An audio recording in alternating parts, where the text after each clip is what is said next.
दोस्तों आज हम पढ़ेंगे अपने जावास्क्रिप्ट के ट्यूटोरियल में नेस्टेड लूप्स के बारे में पढ़ेंगे। नेस्टेड लूप्स को हम किस तरीके से लिखते हैं ये देखें। नेस्टेड लूप हम क्यों यूज़ करते हैं। हम नेस्टेड लूप्स का मतलब है लूप्स के अंदर लूप्स डालना, यानी कि हम अपने पिछले वीडियो में पढ़ चुके हैं लूप्स के बारे में।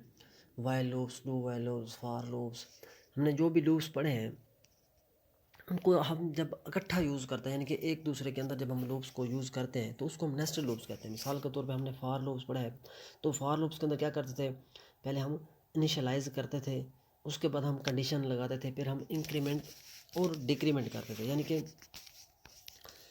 फिर उसके अंदर हम जो भी चीज़ स्टेटमेंट डालते थे वो हमारी स्टेटमेंट प्रिंट हो जाती थी। अब हम उसके अंदर स्टेटमेंट डालने के बजाय हमें एक लूप्स डालेंगे, तो हम जितनी बार स्टेटमेंट को प्रिंट कराना चाहते थे तो वो स्टेटमेंट डालते थे। अगर हमने 10 बार स्टेटमेंट को प्रिंट कराना है तो वो हम डॉक्यूमेंट राइट के अंदर अगर हम हेलो वर्ल्ड लिखते तो हमारा हेलो वर्ल्ड 10 बार प्रिंट हो जाता था। इसलिए हम अब लूप्स को लिखेंगे तो वो लूप्स भी हमारा 10 बार प्रिंट होगा, यानी कि लूप्स के अंदर हम लूप्स को चलाएंगे। अब उस लूप्स के अंदर हम स्टेटमेंट डालेंगे तो वो हमारी स्टेटमेंट क्या होगी, प्रिंट होगी। हम ज़्यादातर नेस्टेड लूप को हम तब यूज़ करते हैं जब हमने कोई मैट्रिक्स फॉर्म या टेबुलर फॉर्म में डाटा दिखाना हो, यानी कि अपना कोई स्टूडेंट का डाटा या कोई ऑफिस का रिकॉर्ड जो है वो डिस्प्ले करना हो, तब हम इस नेस्टेड लूप का यूज़ करते हैं। मिसाल के तौर पे हमारे पास एक टेबल आ रहा है, यानी कि 1 से 10 तक है, फिर 1 से लेकर 100 तक हमारे पास एक टेबल आ रहा है।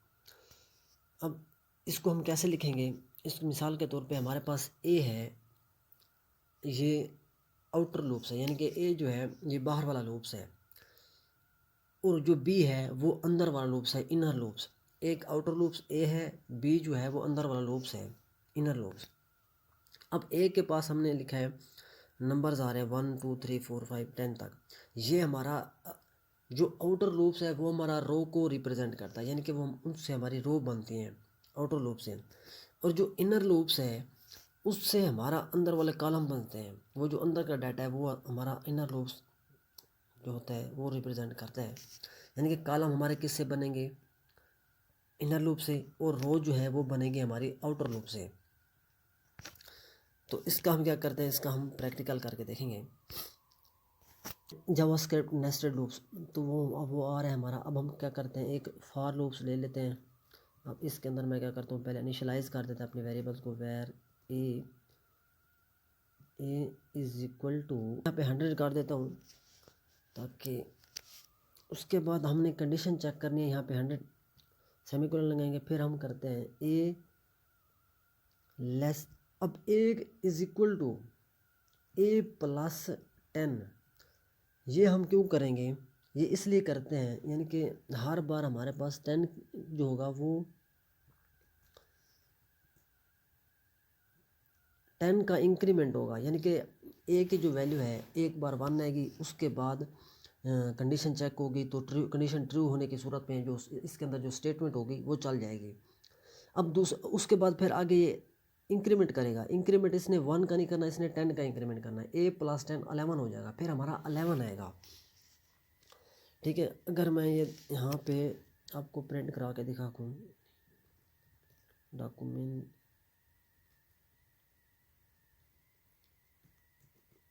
डॉट राइट के अंदर मैं क्या करता हूँ, मैं इसको ए की वैल्यू को हम प्रिंट करा लेते हैं। मैं अगर यहाँ पे सेव करता हूँ तो ये देखें, और मैं यहाँ पे ब्रेक लाइन लगाता हूँ,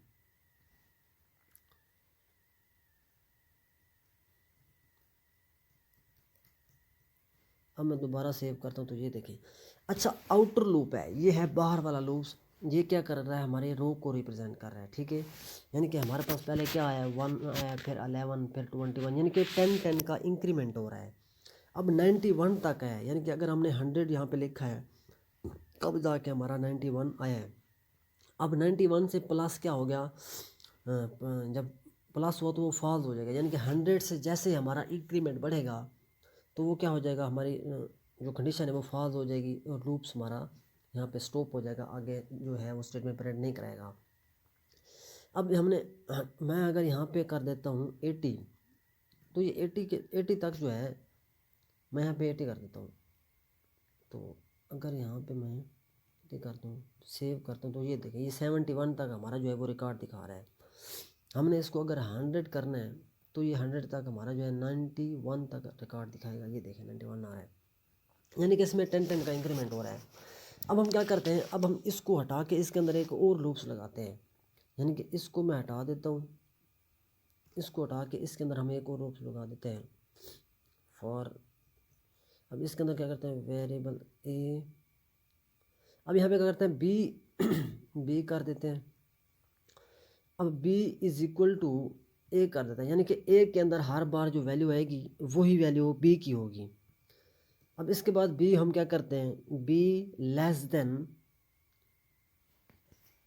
ए प्लस 10 कर देते हैं, यानी कि be less than A plus 10, यानी कि हर बार जब ए की वैल्यू हमारे पास बी की वैल्यू ए की वैल्यू आएगी, यानी कि ए अगर हमारे पास 11 आया है, ए हमारे पास 1 आया है, तो 1 ए प्लस 10 हो जाएगा उसमें, यानी कि ए से लेकर 10 तक हमारी क्या होगी, एक चलेगा, ये हमारा रूट जो है वो चलेगा, कंडीशन जो है। अब यहाँ पे हम क्या करते हैं, उसके बाद बी की जो वैल्यू है उसको कर देते हैं बी प्लस प्लस, यानी कि इसमें हर बार 1 का इंक्रीमेंट होगा। अब ए प्लस 10 जो है वो 11 हो जाएगा, यानी कि हमारा लूप्स जो है 1 से लेकर 10 तक चलेगा। जब हमारे पास ये लूप्स यहाँ पर क्या होगा, मैं यहाँ पे 1 मिनट, ये क्या हुआ है, यहाँ पर जब 1 आएगा तो यानी कि इस लूप्स को 1 बार चला दो, ऐसे ही है ना। मैं यहाँ पे क्या कर देता हूँ, यहाँ पे हम कर देते हैं डॉक्यूमेंट डॉट राइट के अंदर डॉक्यूमेंट राइट के अंदर हम बी को क्या कर देते हैं, प्रिंट करा देते हैं। अब क्या होगा, अब जैसे ही हमारे पास यहाँ पे 1 आएगा, यानी कि बाहर वाला जो लूप्स है आउटर लूप्स, वहाँ ए इज इक्वल टू 1, जब 1 यानी कि कंडीशन ट्रू हो गई है, कंडीशन ट्रू होने की सूरत में ये हमारा जो लूप्स है वो एक बार चलेगा। जब एक बार चलेगा तो उसमें अंदर हमने बी इज इक्वल टू क्या किया हुआ है, ए की वैल्यू, यानी कि ए की वैल्यू भी 1 है अब हमारे पास। अब जब 1 है तो यहाँ पे कंडीशन चेक होगी, बी की वैल्यू 1 है तो 1 यानी कि छोटा है किससे, 11 से, यानी कि ए की वैल्यू क्या होगी, 1 प्लस 10 11 होगी, यानी कि ए 1 छोटा है 11 से, तो कंडीशन ट्रू होने की सूरत में अंदर वाले स्टेटमेंट प्रिंट कर देगा, क्या प्रिंट कर देगा, एक बार 1 को प्रिंट कर देगा। उसके बाद दोबारा इंक्रीमेंट होगा, 2 हो जाएगा, बी की वैल्यू क्या आ जाएगी, ए की वैल्यू हमारे पास 2 हो जाएगी, यानी कि 2 फिर छोटा है 11 से, इस तरीके से ये 10 तक क्या कर देगा हमारा, इसको लूप्स को 10 तक इस तरीके से चलता जाएगा लूप्स बार बार, तो वो 10 तक क्या कर देगा हमारा, प्रिंट कर देगा। फिर हमारे पास यहाँ पे 2 आएगा, ए की वैल्यू 11 आएगी, 1 प्लस 10 होके 11 आएगी, तो फिर इस तरीके से यहाँ पर भी 11 हो जाएगा। फिर 21 से हमारा स्टार्ट होगा 30 तक, इस तरीके से हमारा ये लूप्स है जो वो चलेगा। अगर मैं इसको यहाँ पे सेव करूँ, मैं आ गया, मैं इसको यहाँ पे ब्रेक लाइन लगाता हूँ, हम यहाँ पे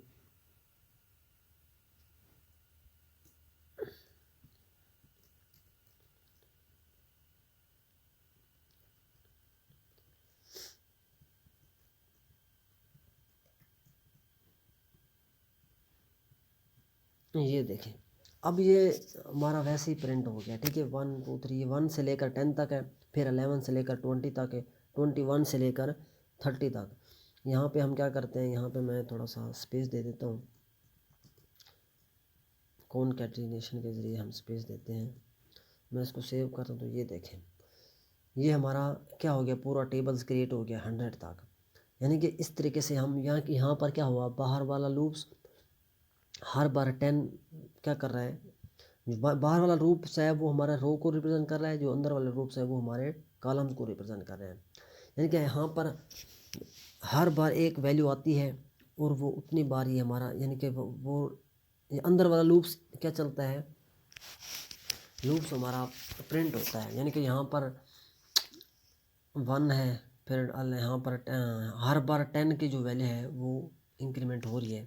इस तरीके से हम लोग चलाते हैं, और आने वाली वीडियो में हम इसकी और भी एग्जांपल देखेंगे। तो तब तक के लिए इतना ही, thank you, take care, bye bye.